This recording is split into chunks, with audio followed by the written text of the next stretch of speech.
The real history of Rakeman. Rakeman was created by accident. Halloween, there was a haunted house. It was more of a haunted garage that Joe Pacelli, now known as Old Man Pacelli, was putting on. And so Old Man Pacelli had built, which by the way, Old Man Pacelli was 32 years old. Just wanted to point that out.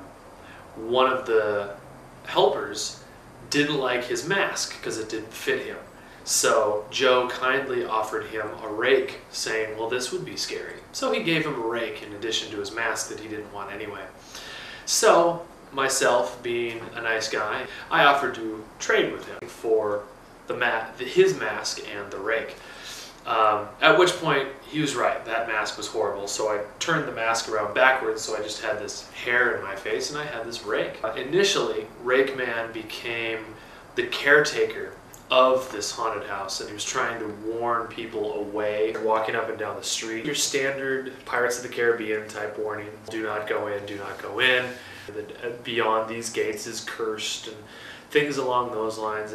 But somehow warning people away was actually scarier than the haunted house itself. So people weren't scared of the ghosts jumping out or the goblins. They were scared of the guy that was very slowly raking everything.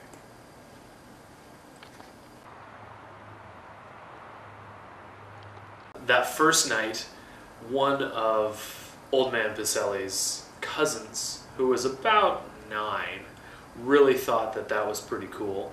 So he found a wig, put it on backwards, and I think it maybe a shovel, I don't know, something that was not a rake, and started following me around. And so I said, you could be son of Rakeman. The following year, the haunted house dissolved into a haunted graveyard. Rakeman got disheartened and was not convinced that he could save anyone, so he swore a vow of silence. There was a lot of just kind of forlorn looks. Rakeman would be raking and then look at some poor child walking in there, shake his head, and go back to raking.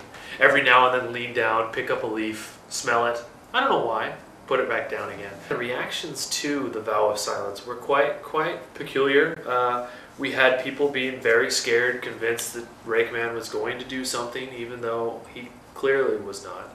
I had one mother force me to say something to her child to prove that I could speak. I don't know what that was, but I guess that's how you parent.